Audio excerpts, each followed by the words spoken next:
Hello viewers, नमस्कार।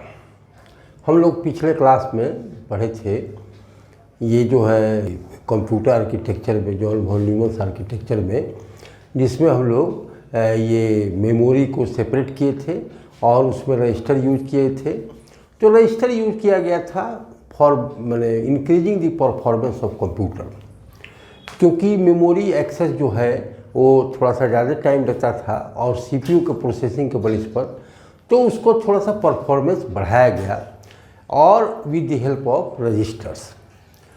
अच्छा, तो ये जो है ये कंप्यूटर के टेक्नोलॉजी में चेंज लाया गया और कि परफॉर्मेंस कंप्यूटर को बढ़ाया जाए by reducing the gap of processor assessing of the memory and processing of the processor. ये दोनों के बीच में जो गैप रहता था, जिसके चलते करीब करीब 80% सीपीयू आइडिल पड़ा रहता था बिना काम का, और क्योंकि वो मेमोरी का एक्सेस जो है वो स्लो होता था in respect of the processing speed of CPU. तो इसी को गैप को कम करने के लिए रजिस्टर भी यूज किया गया, लेकिन थोड़ा सा गैप कम किया स्लाइड, लेकिन तभी भी मोस्टली टाइम जो है सीपीयू बेकार नहीं रहता था। तो एक कंसेप्ट लाया गया कि क्यों न कंप्यूटर के परफॉर्मेंस को बढ़ाया जाए विदाउट इंक्रीजिंग दी हार्डवेयर कॉस्ट मोर, क्योंकि अगर मेमोरी को प्रोसेसर्स के इक्विवेलेंट अगर उसका स्पीड बना दिया जाता तो मेमोरी का कॉस्ट बहुत ज़्यादा हाई हो जाता, जो कि बियर करना संभव नहीं था। तो मेमोरी को वही रहने दिया गया और उसमें एक छोटा सा कंसेप्ट इंक्लूड किया गया जिसको हाई स्पीड मेमोरी कहते हैं। हाई स्पीड मेमोरी एक छोटा मेमोरी बनाया गया जो कि उसका एसेसिंग स्पीड करीब करीब इक्विवेलेंट टू प्रोसेसर स्पीड हुआ करता है भी।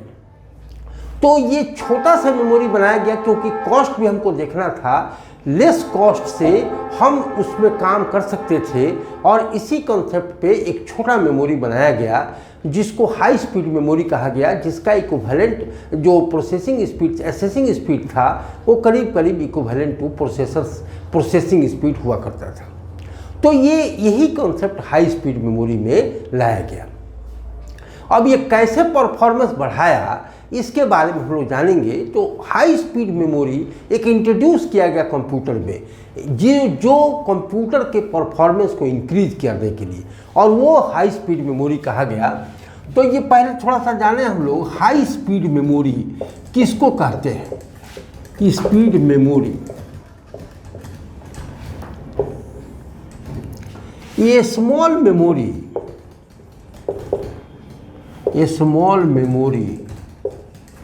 has been was developed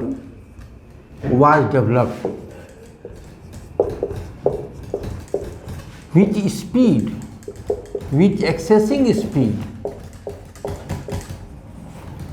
is equivalent to processing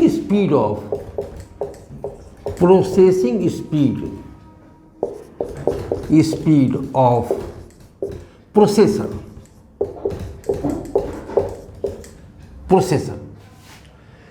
ये जो एक छोटा सा मेमोरी बनाया गया जिसका एसेसिंग स्पीड प्रोसेसर्स के स्पीड के इक्विवेलेंट हो जाता था, and this memory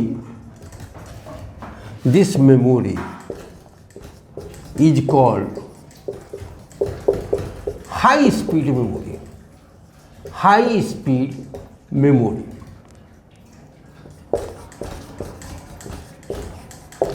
This memory is used in computer to increase the performance, total performance of the computer। ये इंक्लूड किया गया कंप्यूटर में, ये टोटल परफॉर्मेंस को इंक्रीज करने के लिए। कैसे? To increase the total performance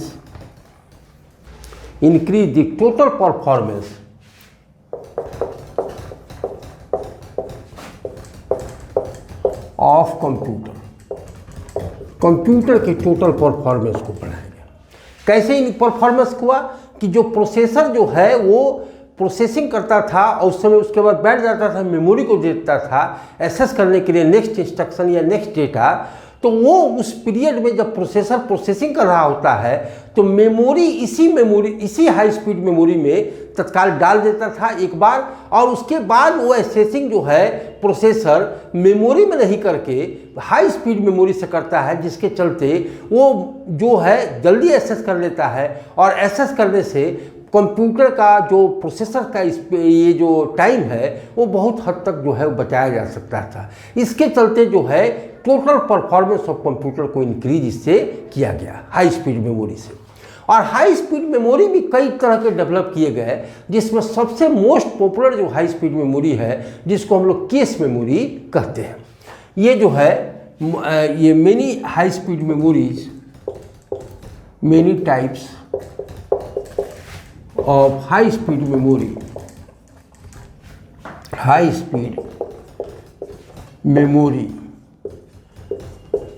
have been developed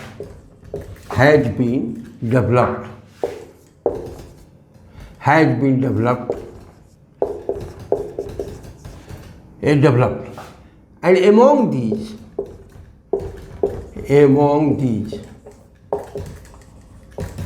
case memory is most popular,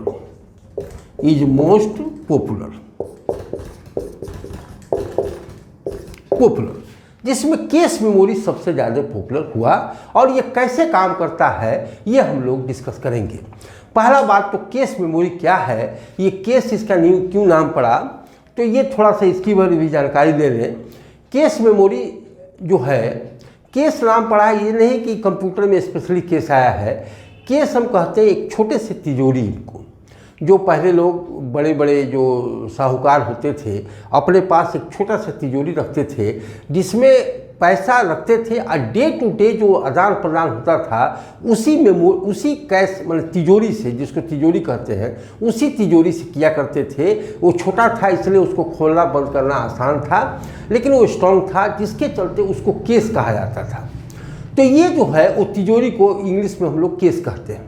एक छोटा एक बड़ा तिजोरी होता है और उससे निकाल करके एक छोटे तिजोरी में रखा जाता है और उससे वो लेन देन करने का काम करते थे, तो वो केस कहलाता था। तो वही नाम जो है यहाँ पड़ गया केस मेमोरी में। अब यहाँ केस मेमोरी क्यों कहा गया कि मेमोरी एक बार में डाटा चाहे इंस्ट्रक्शन जो भी है वो जो है उस मेमोरी में डाल देता है और उसके बाद वो सीपीयू से ट्रांसफरिंग करने का काम करता है, इसलिए उसका नाम पड़ गया केस मेमोरी। एंड एक्चुअली में it is a high speed memory, वो हाई स्पीड मेमोरी ही है। तो ये हम लोग डिस्कस करें केस मेमोरी किसको कहते हैं। तो ये जो है केस मेमोरी के बारे में अब हम लोग डिस्कस करें।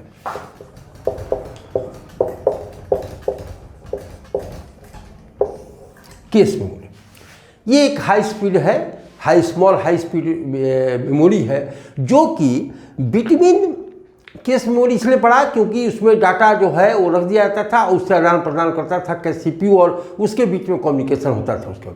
तो ये जो है between the memory and CPU इस हाई स्पीड मेमोरी को रखा गया। पहले जो है ये जो एक ब्लॉक ऑफ डेटा, एक ब्लॉक ऑफ मतलब मेमोरी जिसको हमको पढ़ना है, ये वो जो है इस केस मेमोरी में पहले डाल दिया जाता है और उसके बाद सीपीयू जो है इससे एक्सेस करने का काम करता है, जिससे बहुत समय बचता है। ये कैसे समय बचता है इसको हम लोग डिस्कस इसको कर लेते हैं। तो ये it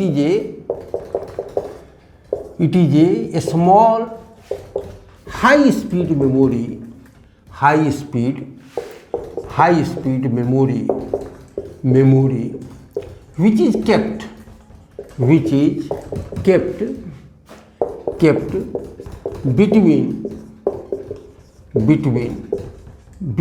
processor and memory. A chunk of data, a block of data कह सकते हैं, a block of data is loaded to this case memory memory from main memory, main memory. इस एक chunk of block of data को main memory से इस memory में, high speed memory में पहले लोड कर दिया जाता है।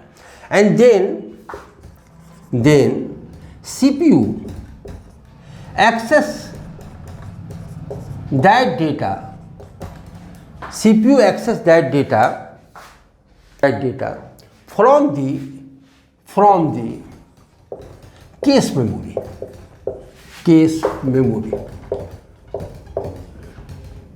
with very less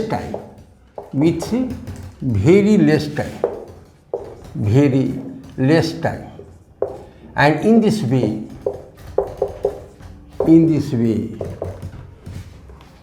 a time is saved,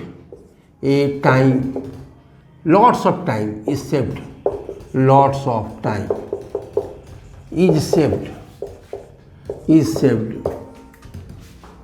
in accessing,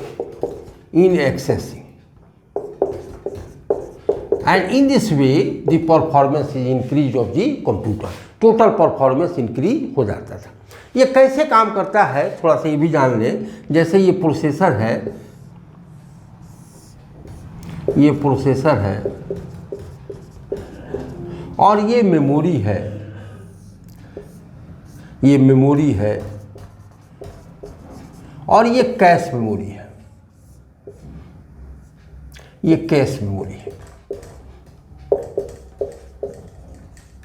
इसमें जो है इंडेक्स करके और इसमें डाटा जो है ब्लॉक रहता है हर एक का, और ये जो है इसमें जो है ये मेमोरी से कैश मेमोरी में जाता है और उसके बाद ये प्रोसेसर से कम्युनिकेट करता है। यहाँ से भी होता है ये और यहाँ से भी होता है ये, और ये जो है कैसे काम करता है, ये यही स्ट्रक्चर पर केस मेमोरी काम करता है। और ये जो है थोड़ा सा हम लोग इसके बारे में पहले जान लें। ये जो है देखो, प्रोसेसर को जो डाटा की ज़रूरत पड़ती है वो डाटा पहले वो कैश मेमोरी में पहले हिट करता है कि वो एक्सेस करता है कि कैश मेमोरी में तो नहीं है वो। अगर वो नहीं है तो वो इंस्ट्रक्शन मेमोरी को दे देता है कि ये डाटा हमको चाहिए। तो डेटा उसके अलावा नेक्स्ट डेटा को भी वो इंस्ट्रक्शन देता है कि इसके बाद ये भी डेटा की जरूरत पड़ेगी, तो जो कि रिपीटिटिव हो, जिसको जो हम ये जो है उसके बाद पड़ेगी और उसके और भी डेटा की जरूरत पड़ेगी उसको, तो वो जो है प्रोसेसर जो है मेमोरी को ट्रांसफ़र कर देता है कि हमको ये ब्लॉक ऑफ डेटा चाहिए। अब वो ब्लॉक ऑफ डेटा मेमोरी पहले कैश मेमोरी में लोड कर देता है, और लोड करने के बाद जो है अब नेक्स्ट टाइम जो है वो CPU जो है उस डाटा को ये जो है उसमें एक्सेस करता है और डाटा को ट्रांसफ़र प्रोसेसर के द्वारा केस मेमोरी के द्वारा प्रोसेसर में होता है। और इस तरह से ये कम्युनिकेशन थोड़ा सा गैप जो है वो कम हो जाता है इसके, क्योंकि केस मेमोरी का स्पीड जो है equivalent two processor processing speed के इक्विवेलेंट होता है। तो इससे बचत कैसे होता है थोड़ा सा ये भी जान लें हम लोग। लेकिन ये पहले ये जानें कि ये मेमोरी बहुत लार्ज साइज का होता है और ये केस मेमोरी जो है वो छोटा होता है in comparison of this memory. तो ये मैपिंग सिस्टम लाया जाता है कि इस मेमोरी को डिवाइड कर दिया जाता है कई ब्लॉक में, और हर एक ब्लॉक का एक स्पेशल रो इस केस मेमोरी में। केस मेमोरी का साइज छोटा होता है, 128 KB का, 256 KB का मोस्टली होता है ये। तो ये जो है एक ब्लॉक में पूरे मेमोरी को एक ब्लॉक में डिवाइड कर दिया जाता है और हर एक ब्लॉक का एक रो फिक्स हो जाता है केस मेमोरी में। वो जो इंडेक्स नंबर 1 2 3 ये जो है रो, जैसे ये ब्लॉक का जब भी आएगा तो इस रो में आएगा, दूसरे ब्लॉक का इस रो में आएगा, तीसरे ब्लॉक का इस रो में आएगा। इस तरह से ये जो है इसमें मैपिंग कर दिया जाता है। मैपिंग कहते हैं कि इसको पूरे को इसमें एडजस्ट कर देना। तो जिसमें एक ब्लॉक ऑफ डेटा को एक रो फिक्स कर दिया गया, ये रो फिक्स कर दिया गया, इस तरह से ये चलता है इसमें। तो ये जो है पहले मेमोरी को हिट किया और उसके बाद जो है वो ये कैश मेमोरी में लोड कर दिया और कैश मेमोरी से इस पर ट्रांसफ़र हो गया। अच्छा, बार बार हमको नया डेटा की जरूरत पड़ेगी तो कैश मेमोरी तो उतना कैपेसिटी का नहीं होता है। तो जो इसमें अगर फुल हो गया ये कैश मेमोरी, तो इसमें का जो पहले से डाटा पड़ा हुआ है जो इसकी अब जरूरत नहीं है, तो उसको फिर से ट्रांसफ़र मेमोरी में कर दिया जाता है और न्यू डेटा फिर मेमोरी से जो है उसमें ट्रांसफ़र हो जाता है। तो ये कम्युनिकेशन बिटवीन कैश मेमोरी और मेमोरी भी होता है, जो कि ये जो है मेमोरी से डाटा ट्रांसफर कैश मेमोरी में होता है। और जिस डेटा का प्रोसेसिंग हो चुका है एंड फर्दर इसका यूज नहीं है तो उस डाटा को फिर मेमोरी में ट्रांसफर कर दिया जाता है और न्यू ब्लॉक ऑफ डेटा इसमें फिर से लोड कर दिया जाता है। इस तरह से बहुत हद तक समय बचता है। एक एग्जाम्पल के तौर पर हम लोग इसको डिस्कस कर लेते हैं। तो ये जो है, जैसे कोई जो है डाटा को एक्सेस करने में, जैसे 5 डेटा है उसको एक्सेस करने में, मान लेते हैं हमको 5 डेटा एक्सेस करना है, तो एक डेटा को एक्सेस करने में 100 नैनो सेकेंड अगर लगता है तो 5 डेटा को एक्सेस करने में 100 नैनो सेकेंड की इक्विवेलेंट टू 500 नैनो सेकेंड जो है वो स्पेंड होता है प्रोसेसर को मेमोरी से एक्सेस करने में। 5 डेटा, अगर एक ब्लॉक ऑफ डेटा अगर जिसमें 5 है, 5 ब्लॉक मैंने ये ब्लॉक ऑफ डेटा जो कंसिस्ट 5 डाटा कर रहा है जो कि इसमें प्रोसेसिंग होना है, तो ये 5 एक डाटा को एक्सेस करने में अगर प्रोसेसर को 100 नैनो सेकेंड लगता है तो ये 5 डेटा को एक्सेस करने में 500 नैनो सेकेंड लगेगा अगर मेमोरी से एक्सेस करेगा। अच्छा, वही डाटा अगर कैश मेमोरी में ट्रांसफ़र कर दिया जाता है तो मान लेते हैं पहला बार जो है डाटा को 100 नैनो सेकेंड लगा मेमोरी से एक्सेस करने में इसको, तो ये पहला डेटा जो है एक बार जो है वो 100 नैनो सेकेंड लगा, तो वन टाइम अगर कैश मेमोरी से अगर बेनिफिट लेते हैं, कैश मेमोरी का अगर बेनिफिट लेते हैं तो ये पहला डाटा जो है वो 100 नैनो सेकेंड रहेगा, 100 नैनो सेकेंड, तो ये 100 नैनो सेकेंड हो गया। लेकिन रेस्ट जो 4 डेटा है उसको एक्सेस कैश मेमोरी से ये करेगा और उसको जो है बहुत कम हद तक समय लगता है। जैसे मोस्टली जो है मान लेते हैं 1 नैनो सेकेंड कैश मेमोरी से इसको एक्सेस करने में लगता है, तो रेस्ट 4 डेटा को ये जो है वो 1 नैनो सेकेंड में काम हो जाएगा। या मान लेते हैं मैक्सिमम 2 नैनो सेकेंड लगता है, तो ये 8 नैनो सेकेंड जो है वो कैश मेमोरी के उसके बाद जो एक्सेस करने में समय लगेगा, तो टोटल जो है 108 नैनो सेकेंड में कैश मेमोरी से एक्सेस कर लिया, जहाँ की 500 नैनो सेकेंड उसको मेमोरी से एक्सेस करने में लगता था। इसके चलते हम लोग जो है करीब 392 नैनो सेकेंड हम बचा लिए due to use of the cache memory. तो इस तरह से कैश मेमोरी टोटल परफॉर्मेंस को बढ़ाने का काम करता है। ये कैश मेमोरी को हिट रेशियो में भी कैलकुलेट किया जाता है कि जितना ये जो है ये अभी हम लोग डिस्कस करें, ये जो है ये हिट रेशियो इसको कहा जाता है। हिट रेशियो को मतलब हिट कहते हैं कि कितना बार पहला बार कैश मेमोरी को अटेम्प्ट किया, तो जो अटेम्प्ट किया एक्सेस करने के लिए कोई डाटा उसको हिट कहते हैं, नंबर ऑफ हिट्स। और उसके बाद उसको मिल रहा है कि नहीं मिल रहा है, तो कभी कभी मिस हो जाता है, कभी कभी एक्सेस हो जाता है। तो नंबर ऑफ ये जो है hit ratio equal to number of hits, number of attempt का मतलब है कि ये जो है वो कैश मेमोरी को कितना अटेम्प्ट किया, और उसके बाद टोटल नंबर ऑफ मिस और मतलब ये जो है ये टोटल नंबर ऑफ मिस तो ये हो सकता है, लेकिन टोटल नंबर ऑफ एक्सेस ये जो है तो एक्सेस कर लिया तो इसको हिट रेशियो कहते हैं। तो इसमें मिस भी हो सकता है और एक्सेस भी हो सकता है। तो कम मिस हुआ तो मान लेते हैं ये ज़्यादा एक्सेस हो गया, तो इस तरह से एक्सेस अगर ज़्यादा हो गया तो हिट रेशियो जो है वो कम रहेगा, मतलब नंबर ऑफ अटेम्प्ट और नंबर ऑफ एक्सेस अगर ये हो गया। अगर ये मिस ज़्यादा हो गया तो इस तरह से ये हिट रेशियो, जैसे एक एग्जाम्पल के तौर पर हम बताते हैं, जैसे हम ये टोटल अटेम्प्ट अगर ये अटेम्प्ट अगर सीपीयू जो है 100 बार किया जिसमें एक्सेस हो गया, टोटल एक्सेस जो है अगर 90 हो गया, तो हिट रेशियो हम क्या कहेंगे, हिट रेशियो है इक्वल टू 100 इंटू बाई 90, मतलब 10/9 जो है वो हिट रेशियो कहलाएगा। इस तरह से हिट रेशियो भी कैलकुलेट किया जाता है और कैश मेमोरी कंप्यूटर में इंक्लूड किया गया for increasing the performance of computer. तो इस तरह से एक हाई स्पीड मेमोरी के बारे में हम लोग डिस्कस किए। इस तरह से ये कंप्यूटर के परफॉर्मेंस को इंक्रीज़ किया गया। इस तरह से हम लोग जाने कि जॉन वॉन न्यूमन आर्किटेक्चर में मेमोरी अलग किया गया और उसके जगह पर रजिस्टर्स रखा गया, वो डिफरेंट टाइप्स ऑफ रजिस्टर्स रखा गया और ALU के साथ इंक्लूड किया गया, CU भी रहा और उसके बाद जो है वो इनपुट और डिवाइस लगा। इसके साथ साथ और भी परफॉर्मेंस इंक्रीज करने के लिए एक हाई स्पीड मेमोरी भी इसमें इंक्लूड किया गया, जो कि without increasing the cost more of hardware हम लोग कंप्यूटर के परफॉर्मेंस को बढ़ाए, क्योंकि हाई स्पीड मेमोरी एक छोटा मेमोरी होता है जिसका कॉस्ट उतना जितना हाई नहीं होता है और उसके चलते हम कम कॉस्ट में ही बढ़ा करके हम जो है कंप्यूटर के परफॉर्मेंस को बढ़ा देते हैं। इस तरह से ये कंप्यूटर आर्किटेक्चर हम लोग ख़त्म किए और इसके बाद जो है हम लोग आज से शुरू करेंगे नंबर सिस्टम। नंबर सिस्टम का मतलब है कि कोई भी हम लोग डाटा जो ये रिप्रेजेंट करते हैं, डाटा को रिप्रेजेंट करते हैं आइदर ऑन कॉपी और ऑन कंप्यूटर, वो एक नंबर सिस्टम पे ही रिप्रेजेंट करने का काम होता है। हालांकि अलग बात है कि हम लोग जो कॉपी पर लिखते हैं या हम लोग जो काम करते हैं वो डेसिमल नंबर सिस्टम पे काम करते हैं, लेकिन कंप्यूटर जो है वो बाइनरी नंबर सिस्टम पे काम करता है।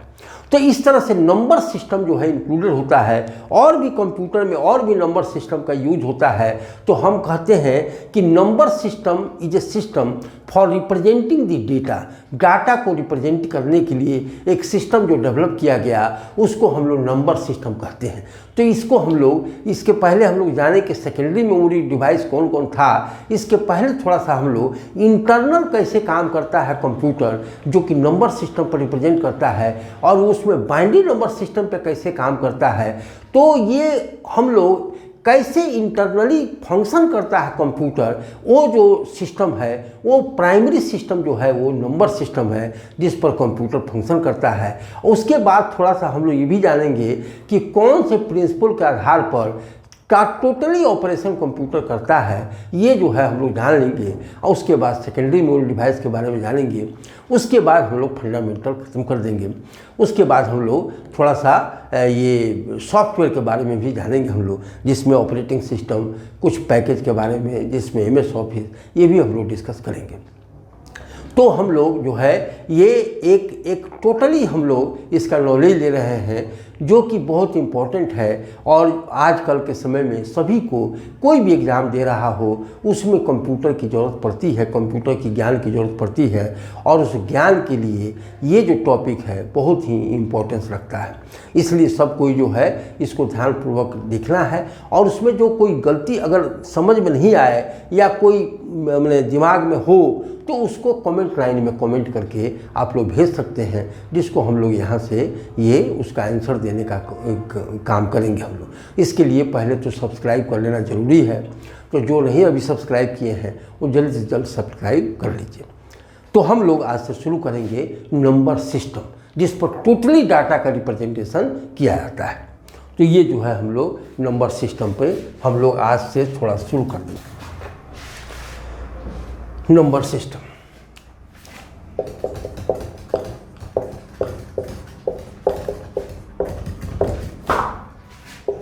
नंबर सिस्टम वो सिस्टम जिसमें डाटा को रिप्रेजेंट किया जाता है उसी को हम क्या बोलते हैं, नंबर सिस्टम, जिसमें n डिजिट्स होते हैं और उसका बेस भी n होता है और वही सिस्टम को हम लोग नंबर सिस्टम कहते हैं। हम लोग जनरली भी यूज करते हैं, डेसिमल नंबर सिस्टम पे हम लोग काम करते हैं। तो यही हम लोग नंबर सिस्टम और भी जो 3 नंबर सिस्टम और है जो कि मोस्ट पॉपुलर नंबर सिस्टम है उसके बारे में हम लोग जानेंगे। डेसिमल नंबर सिस्टम पर तो हम लोग काम करते ही हैं। लिखो the numbers the system in which data are represented is known as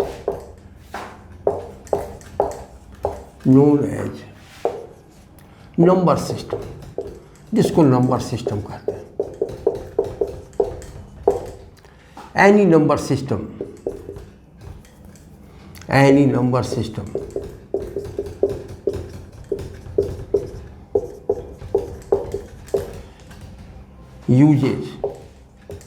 uses n distinct digit distinct digit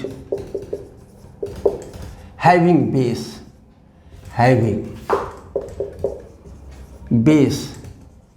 n हर एक number system n distinct digit, distinct का मतलब है कोई एक दूसरे से मिलता नहीं हो, एकदम यूनिक हो, वो n डिस्टिंक्ट डिजिट रखता है। और n का वैल्यू 2 भी हो सकता है, 8 भी हो सकता है। ये जो है अपने अपने वो नंबर सिस्टम के आधार पर होता है, और जितना नंबर ऑफ डिजिट होगा उसका बेस भी वही होता है। मतलब n डिस्टिंक्ट डिजिट रखता है और जिसका बेस क्या होता है, n होता है। उसी को हम लोग क्या बोलते हैं, नंबर सिस्टम कहते हैं।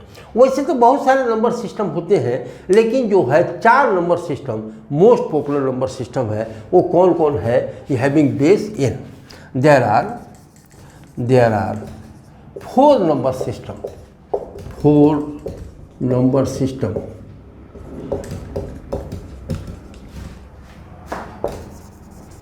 which are most popular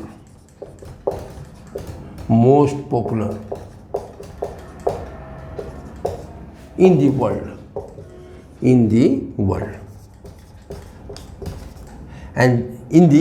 और वो कौन कौन सा है, ये जो है 4 नंबर सिस्टम होता है जो कि सबसे पॉपुलर है। और वो कौन कौन है,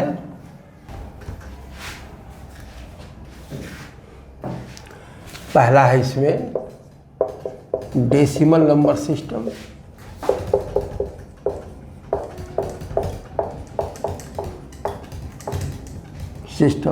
दूसरा है बाइनरी नंबर सिस्टम,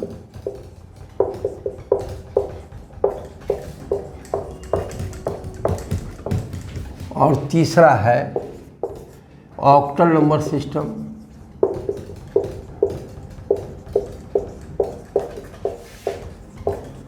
और चौथा है हेक्साडेसिमल नंबर सिस्टम।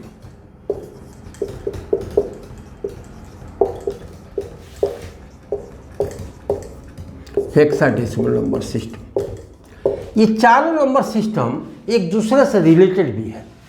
डेसिमल के नंबर सिस्टम को हम बाइनरी में चेंज कर सकते हैं, ऑक्टल में चेंज कर सकते हैं, हेक्साडेसिमल में चेंज कर सकते हैं। उसी तरह सभी एक दूसरे से रिलेटेड है, और वो कैसे रिलेटेड होता है, कैसे एक दूसरे से इंटर रिलेट होता है, ये भी हम लोग इसमें जानने का कोशिश करेंगे हम लोग। तो शुरुआत हम लोग करते हैं किससे, डेसिमल नंबर सिस्टम से। तो ये डेसिमल नंबर सिस्टम जो है, डेसिमल नंबर सिस्टम वो क्या है, डेसिमल नंबर सिस्टम वो नंबर सिस्टम जिसमें 10 डिस्टिंक्ट डिजिट होते हो और जिसका बेस भी 10 होता हो, उसी को हम लोग डेसिमल नंबर सिस्टम कहते हैं। ये जो है डेसिमल नंबर सिस्टम किसको कहते हैं, the number system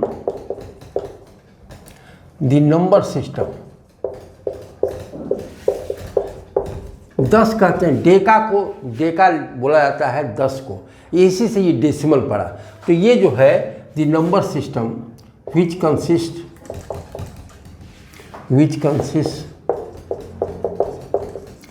10 distinct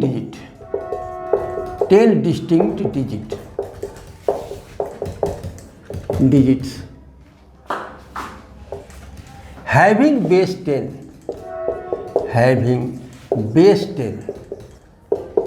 is known as decimal number system. Decimal number system, इसको डेसिमल नंबर सिस्टम कहते हैं, जिसका 10 डिजिट होता है और उसका बेस भी 10 होता है। ये डिजिट्स कौन कौन होते हैं, डिस्टिंक्ट, जो एक दूसरे से मिलता जुलता नहीं हो। डिजिट्स होते हैं 0, 1, 2, 3, 4, 5, 6, 7, 8, 9, ये 10 डिजिट होते हैं, जो कि डेसिमल नंबर सिस्टम का ये सब डिजिट होते हैं, जो एक दूसरे से डिस्टिंक्ट है, कोई एक दूसरे से मिलता जुलता नहीं है। इसका बेस क्या होता है, बेस होता है 10। इस तरह से ये डेसिमल नंबर सिस्टम, जैसे हम कोई लिख रहे हैं कि 125 अगर है और ये 10 लिखा है, इसका मतलब क्या है, ये डेसिमल नंबर है, ये डेसिमल नंबर है। इसमें ये हम लोग ये बेस का महत्व थोड़ा सा जान लें कि बेस का क्या महत्व होता है, ये भी डिस्कस कर रहे हैं हम लोग। तो ये जो है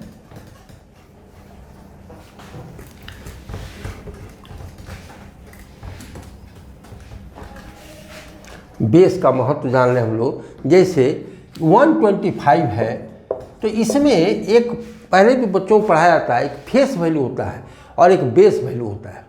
तो ये जो है जैसे ये 5 है, ये फेस वैल्यू 5 है, 2 है फेस वैल्यू, 1 है फेस वैल्यू, लेकिन इसका बेस वैल्यू ये नहीं होता है। बेस वैल्यू कैसे होगा? तो 10 जो बेस होता है ये ऐसे होता है 10 का पावर 0, 10 का पावर 1, 10 का पावर 2, मतलब इसका बेस वैल्यू 1 का 10 का पावर 2 प्लस 2 इंटू 10 का पावर 1, ये प्लस 5 इंटू 10 का पावर 0, इस तरह से होता है। 10 का पावर 10 स्क्वायर का मतलब 100, तो ये 100 हो गया, 1 इंटू 100 हो गया, प्लस ये 10 का पावर 1 मतलब 10, तो 2 इंटू 10 हो गया, और उसके बाद प्लस जो है 10 का पावर 0 बराबर 1, मतलब x टू द पावर 0 बराबर 1, तो 5 इंटू 1 हो गया। इस तरह से 100 और प्लस 20 और प्लस 5, मतलब ये 2 नहीं है बल्कि क्या है 20 है, ये 1 नहीं है मतलब क्या है 100 है, ये 5 नहीं मतलब 5 है, यूनिट है ये। तो इस तरह से 125 हो गया। यही बेस वैल्यू से हम लोग फाइंड आउट करते हैं। इस तरह से ये बेस वैल्यू इसी तरह काम करता है जो कि डेसिमल नंबर सिस्टम पे होता है। जैसे 135 है तो 139 है मान लेते हैं, तो ये 9 यूनिट हो गया। 3 नहीं है बल्कि क्या है ये 30 है, ये 1 नहीं है बल्कि क्या है 100 है। ये किससे बेस वैल्यू से फाइंड आउट होता है? 10 बेस वैल्यू से फाइंड आउट होता है। इस तरह से डेसिमल नंबर सिस्टम काम करता है। और ये डेसिमल नंबर सिस्टम हम लोग तो जनरली इस पर काम भी करते हैं। जितना भी addition, subtraction, multiplication and division करते हैं ये सभी डेसिमल नंबर सिस्टम का हम लोग करते हैं। इसके बारे में बताने की ज़रूरत नहीं है। हम लोग जो ज़्यादा इंटरेस्टेड है वो है कंप्यूटर जिस पर काम करता है, और वो नंबर सिस्टम है binary number system. Binary number system पे ही कंप्यूटर काम करता है। तो उसके बारे में हम लोग डिस्कस करेंगे कि बाइनरी नंबर सिस्टम पे कंप्यूटर कैसे काम करता है। तो हम लोग शुरू करेंगे binary number system. Binary number system हम लोग नेक्स्ट क्लास में डिस्कस करेंगे, जिसमें हम लोग जानेंगे कि कैसे काम करता है और उसका कैसे हम लोग इंटर रिलेट करेंगे डेसिमल से बाइनरी और बाइनरी से डेसिमल। तो हम लोग नेक्स्ट क्लास में इसको डिस्कस करेंगे। तब तक धन्यवाद, थैंक यू।